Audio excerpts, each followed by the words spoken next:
नमस्कार, मैं हूं आपके साथ मयंक। आज 29 तारीख है। इस वक्त की सबसे बड़ी खबर, पूरा अरब एक बार फिर जंग की आग में झुलसता दिखाई दे रहा है। देखिए, एक तरफ नेतन्याहू और डोनाल्ड ट्रंप और जेलेंस्की तीनों मिल रहे थे। उसी दौरान ईरान ने जॉर्डन पर बड़ा मिसाइल अटैक किया। हज कासिम मिसाइल्स दाग दी गई, ऐसी खबरें हैं। करीब 5 मिसाइल, बैलिस्टिक मिसाइल जॉर्डन के बेस पर, अमेरिकी बेस पर दागी गई हैं और कई धमाके की आवाज वहां पर आई है। कितना नुकसान हुआ, जैसे ही आगे खबरें आएंगे हम आपको बताएंगे।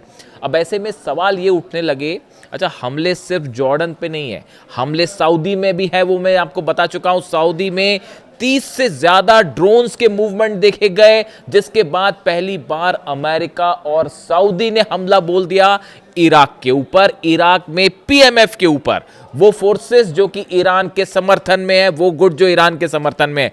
आपको याद होगा कल मैंने जो वीडियो बनाया था उसी में मैंने ये बात पॉइंट आउट की थी कि सऊदी का कहना है कि इराक से हमले हो रहे हैं, हूती से नहीं, इराक से हमले हो रहे हैं। तभी ये सस्पिशन खड़ा हो गया था कि यहां पर जो है कुछ ऐसा मामला चल रहा है जो सामने कुछ और है, पर्दे के पीछे कुछ और है। सवाल ये है, क्या सऊदी और ईरान की जंग कराने की कोशिश कोई कर रहा है? बात नंबर 1। बात नंबर 2, क्या ये फॉल्स फ्लैग ऑपरेशन था? क्या नेतन्याहू के इशारे पर सऊदी पर हमले हुए और ये कहा यह जा रहा है कि वो हमले जो है ईरान के समर्थित गुट ने किए हैं? यहां पर यह प्लान है क्या कि मोहम्मद बिन सलमान को मुस्तफा खामनेई से भिड़वा दिया जाए और सऊदी और ईरान की जंग की जाए? क्या ऐसी कोशिश हुई थी यूक्रेन और ईरान को भिड़ाने की? तस्वीरें देखिए आप, नेतन्याहू मिल रहे हैं, जेलेंस्की से बात कर रहे हैं, डोनाल्ड ट्रंप से बात कर रहे हैं। हाँ, साथ में पीट हेग्सेथ भी खड़े हुए हैं और मार्को रूबियो भी खड़े हैं। यानी जेलेंस्की, ट्रंप और नेतन्याहू, और दूसरी तरफ काउंटर करने के लिए तैयार हैं पुतिन, मुस्तफा और शी जिनपिंग, यानी रूस, चीन और ईरान।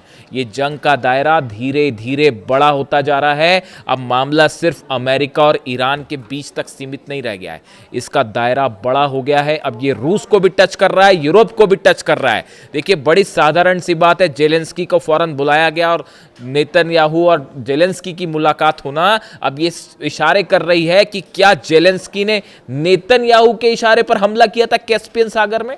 ईरान, देखिए मैंने पहले भी आपको ये शक जताया था और यही बात अब निकल के ऐसा लगता है कि सच है। खैर, अब बात यह है कि आगे क्या होना है और ये अचानक ईरान की तरफ से जॉर्डन पर हमले क्यों किए गए? इतना ही नहीं, हॉर्मुज में भी 3 जहाजों पर हमले किए हैं आईआरजीसी ने। ईरान की नेवी की तरफ से ये हमले किए गए हैं हॉर्मुज में। 3 वो जहाज जो अमेरिका से रिलेटेड है। यानी हॉर्मुज में एक बार फिर भयंकर तनाव और जंग वाली स्थिति है। अब सवाल यह है कि आधी रात अचानक ईरान ने जॉर्डन पर हमले क्यों किए? इसकी वजह समझना बहुत जरूरी है। जो एक्सपर्ट्स बता रहे हैं, नेतन्याहू जो डोनाल्ड ट्रंप से मुलाकात करने गए उसमें उन्होंने 3-4 बातें अपनी सामने रखी। उनका जो पहला एजेंडा था, नेतन्याहू का जो पहला एजेंडा था, जो उन्होंने ट्रंप को बताया, जो एक्सपर्ट्स बता रहे हैं, नेतन्याहू का यह कहना है, उन्होंने ट्रंप को यह कन्विंस करवाने की कोशिश की कि देखिए ईरान पर बहुत हमले हो गए हैं, ईरान कमजोर हो गया है, अब एक आखिरी हमला करना चाहिए ताकि ईरान सरेंडर कर दे। ऐसा नेतन्याहू सोचते हैं और वो ट्रंप को इस बात के लिए राजी करवा रहे हैं कि अब एक बार फिर मिलकर फाइनल बड़ा अटैक किया जाए। ये कोशिश में नेतन्याहू थे। इसी का जवाब दिया है ईरान ने। अगर किसी को यह गलतफहमी है कि ईरान कमजोर हुआ है, किसी को यह गलतफहमी है कि ईरान की मिसाइल्स खत्म हो रही हैं, किसी की यह गलतफहमी है कि ईरान के मिसाइल लॉन्चर्स तबाह हैं, तो इस मुलाकात के बीच जो मिसाइल्स दागी गई, उन मिसाइल से नेतन्याहू डोनाल्ड ट्रंप को सीधा संदेश दिया कि यह गलतफहमी में मत रहिएगा कि ईरान कमजोर हो गया। बात नंबर 1, इसलिए अटैक हुए जॉर्डन में, इसीलिए अटैक हुए हॉर्मुज में, 3 जहाजों पर ईरान की तरफ से हमले किए गए। यह मैसेज दिया गया है अमेरिका को और खास तौर पर नेतन्याहू को कि ईरान की मिसाइल्स क्या कर सकती हैं, उसका एग्जाम्पल देख लो आप। और जो है वो हॉर्मुज में भी पूरा कंट्रोल ईरान का है। एक बार फिर ये दिखाया गया, ये संदेश दिया गया। दूसरी बात, सऊदी पर जो ये ड्रोन स्ट्राइक्स हो रही हैं, देखिए इसमें 2 एस्पेक्ट हैं इसके। एक तो हूती की तरफ से हमले हो रहे हैं, वो तो हो रहे हैं, लेकिन सऊदी का ये क्लेम करना बार बार कि इराक से हमला हो रहा है, इराक से हमला हो रहा है, तो अब इसके दो मतलब है कि ईरान ने पीएमएफ के जरिए ये हमले करवाए सऊदी पर, और ये संदेश देने की कोशिश की गई कि पूरा अरब हमारे निशाने पर है। अगर ये हमले ईरान और पीएमएफ की तरफ से किए गए, देखिए पीएमएफ के पास खुद के इतने स्ट्रांग ड्रोन्स नहीं है। पीएमएफ वो संगठन है जो इराक में जो है ईरान की मदद करता है, लेकिन उसके पास खुद के इतने शक्तिशाली ड्रोन नहीं है कि वो जो है सऊदी तक, रियाद तक हमला कर दें और स्ट्राइक भी कर दें। सीधी सी बात है कि ईरान के ड्रोन्स हैं। अगर सऊदी के अंदर ड्रोन आता है और रियाद में गिर जाता है, या अरामको ऑयल रिफाइनरी पे गिर जाता है, वो ऑयल रिफाइनरी अब तक जल रही है साहब, यानबू की जो पाइपलाइन है वो तबाह हो चुकी है। ये बड़ी स्ट्राइक्स हुई हैं सऊदी के ऊपर, और ये अगर ईरान की तरफ से ये हमला था, और मान लेते हैं कि ये पीएमएफ की तरफ से हमला है, तो ये ईरान की तरफ से पूरे अरब देशों को वार्निंग दी गई है कि अगर अब की बार ईरान पर हमला होता है तो नतीजा ये होगा कि पूरा अरब फिर से जलेगा। क्या ये वार्निंग्स दी गई? तीसरा एक और एस्पेक्ट है इसका जो कि वाकई चर्चा में है। कई एक्सपर्ट से मान के चलते हैं कि ये जो सऊदी में ड्रोन स्ट्राइक हुई, ये फॉल्स फ्लैग ऑपरेशन भी हो सकता है, यानी हमले किसी और ने करवाए और नाम लगाया गया ईरान का। क्या ये कोशिश थी कि सऊदी और ईरान आपस में भिड़े? क्या ये कोशिश थी? हमले, कई एक्सपर्ट का ये भी मानना है कि नेतन्याहू भी हमला करवा सकते हैं। कई एक्सपर्ट से राय जाहिर कर रहे हैं कि क्या ये ड्रोन स्ट्राइक्स कहीं ऐसा तो नहीं कि इराक में, देखिए कई ऐसे सीक्रेट बेसिस हैं जो बताया जाता है कि जो इजराइल ने बना रखे हैं, मोसाद ने बना रखे हैं। मैंने आपको पिछले वीडियो में बताया था कि जो ईरान की तरफ से लगातार इराक में ऑपरेशन हो रहा है कुर्दिश लड़ाकों के खिलाफ, उसके साथ साथ एक बेस को भी तबाह किया गया। बताया जाता है वो मोसाद ने वहाँ अपना सीक्रेट अड्डा बना रखा था जिसको तबाह किया गया। इस बात से भी इनकार नहीं हो सकता कि जो है ये इराक में किसी इजराइल के सीक्रेट बेसिस से ये ड्रोन्स दागे गए सऊदी के ऊपर, और कोशिश ये थी कि बढ़ाया जाए मामला सऊदी और ईरान के बीच में। इस तरह की कोशिश भी हो सकती है। हालांकि पीएमएफ फोर्सेस की तरफ से जो है अभी आया है मामला सामने कि सऊदी की तरफ से फाइटर जेट से और मिसाइल से स्ट्राइक की गई हैं। बसरा के आसपास धमाके हुए हैं, इराक में बड़े धमाके हुए हैं। यानी अब सऊदी भी इस जंग में अंदर खिंचता चला जा रहा है। बाबल मंदेब बंद है। देखिए बाबल मंदेब पूरी तरह से बंद है। वहां पर फिर हूती ने दावा किया है कि एक ड्रोन हमने जो है सऊदी का मार गिराया है। तो ड्रोन भी मार गिराया, और उसके बाद सऊदी के जो जहाज हैं वो लगातार निशाने पर हैं हूती के। यानी जिस बात को लेकर रूस कह रहा था, देखिए अब आप ग्रुपिंग देखिए कैसे हो रही है। जेलेंस्की के साथ नेतन्याहू की क्या बात होएगी, बताइए आप क्या बात हो सकती है? ऑब्वियसली कैस्पियन सी पर जो हमला हुआ है उसको लेकर बात है। कोशिश ये हो रही है, जो मुझे समझ में आ रहा है, कोशिश ये हो रही है कि अमेरिका सीधा नहीं लड़ना चाहता। वो इजराइल और यूक्रेन हो सकता है दोनों मिलकर एक साथ हमला करें, ये भी हो सकता है। संभावना जो है, आशंकाएं इसकी भी जताई जा रही हैं कि ये जेलेंस्की का नेतन्याहू से मिलना, और यहाँ पर एक बड़ी रणनीति तय हो गई है ईरान के खिलाफ। आप किसी गलतफहमी मत रहिए। ईरान के खिलाफ अगले आने वाले 6 महीनों में क्या करना है उसकी रणनीति तैयार है। ये बात सब समझ चुके हैं। नेतन्याहू भी जानते हैं, ट्रंप भी जानते हैं, जेलेंस्की भी जानते हैं, पूरा यूरोप जानता है कि ईरान अपना यूरेनियम नहीं देने वाला, न्यूक्लियर प्रोग्राम पर रोक नहीं लगेगी, अब तो बिल्कुल नहीं लगेगी।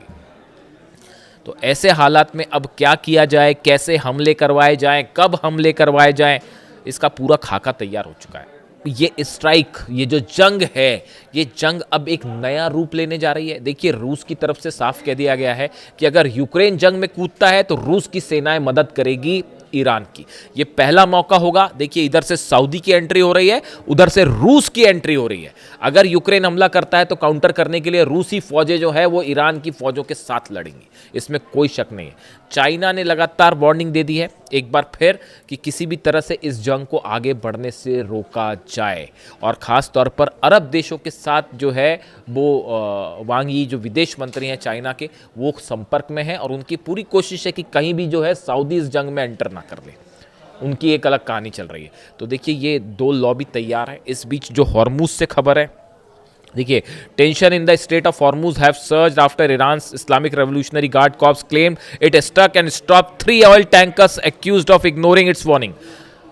फिर वही हुआ कि जो रास्ता ईरान ने बता रखा है उसको छोड़ के दूसरे रास्ते से पार करने की कोशिश हुई, और 3 जहाज़ पर ईरान ने हमले किए हैं, उनको कब्जे में कर लिया है, उन्हें रोक दिया है। और इसके साथ ही जो है ईरान इस बात से भी गुस्सा है। The action follows Tehran's rejection of US president Donald Trump's proposal to use frozen Iranian assets to compensate ships allegedly damaged in the Gulf. अब डोनाल्ड ट्रंप की एक नई कहानी आ गई कि जो ये गल्फ में हमारे जहाज़ों को नुकसान पहुंचाया है, इससे ईरान की जो संपत्ति है जो फ्रीज कर रखी है, हम उससे इसकी भरपाई करेंगे। उसके खिलाफ ईरान ने मोर्चा खोल दिया है कि हमारी संपत्ति को अगर कहीं भी इस्तेमाल करने की कोशिश की तो हॉर्मुज पूरी तरह से बंद होगा और जंग हॉर्मुज में होगी। यानी आप देखिए जंग का दायरा जो है वो अब हूती की भी एंट्री हो गई है। शायद पहले हूती की एंट्री इसीलिए नहीं की गई थी, ईरान के और रूस की तरफ से नहीं करवाई गई थी, और अब वो फॉलो कर रहे हैं, इसमें कोई शक नहीं है। हूती और ईरान के बीच का कनेक्शन सब जान ही रहे। देखिए मैंने आपको पहले भी एक बात बताई थी कि ईरान के कई ड्रोन्स और मिसाइल्स जो हैं वो लाल सागर के आसपास डिप्लॉय होने की खबरें हैं, यानी हूती को दिए जाने की खबरें हैं, और अब वो सऊदी पर ड्रोन स्ट्राइक्स हो रही हैं लगातार। यानी अब जंग का दायरा बड़ा होता जा रहा है और यहाँ से आगे बढ़ने का कोई रास्ता जो है दिखाई नहीं दे रहा। कतर अपनी कोशिश कर रहा है, मुनीर अपनी कोशिश कर रहे हैं, इजिप्ट भी कोशिश कर रहा है, लेकिन अब ये हालात ऐसे हैं जहाँ पर ईरान का मकसद साफ है कि अरब देशों से अमेरिका अपनी सेना हटाए, बेसिस हटाए और ईरान के हॉर्मूज में किसी भी तरह का इंटरफेरेंस ना हो। खास तौर पर ईरान के जहाज़ों को जो रोकने की कोशिश की जा रही है, ये स्ट्राइक उसका भी जवाब थी कि अगर आप हमारे ऑयल को रोकने की कोशिश करेंगे, आप हमारे ऑयल रिफाइनरीज पे अगर हमले करने की कोशिश करेंगे, आप हमारा तेल जलाने की कोशिश करेंगे, तो फिर सऊदी की रिफाइनरीज भी जलेंगी। यूएई में, इराक में यूएई की जो ऑयल रिफाइनरी पर हमला हुआ वो भी इसी का जवाब था। देखिए ये अलग अलग चीज़ें नहीं हैं, ये सब जोड़ के देखी जानी चाहिए। 3 दिन पहले इराक में एक ऑयल रिफाइनरी पर हमला हुआ जिसको यूएई की कंपनी मैनेज करती है। यूएई की ऑयल रिफाइनरी पर हमला, सऊदी की ऑयल रिफाइनरी में हमला, और यहाँ पर जो है ईरान के जहाज़ों को रोका जा रहा है हॉर्मुज में। अरब सागर के आसपास से जो निकलने की कोशिश है वो अरब सागर में जो है अपना फोर्स अप्लाई कर रखा है अमेरिका ने। तो अब देखिए हालात ऐसे हैं कि ये जो आज मीटिंग हुई है डोनाल्ड ट्रंप की और नेतन्याहू की, इसके बाद इस जंग में एक नया फेज शुरू हो सकता है और आज की रात फिर भारी जाने वाली है। जो भी अपडेट होगा आप तक पहुंचाऊंगा। वीडियो कैसा लगा ज़रूर बताइए। Thank you so much.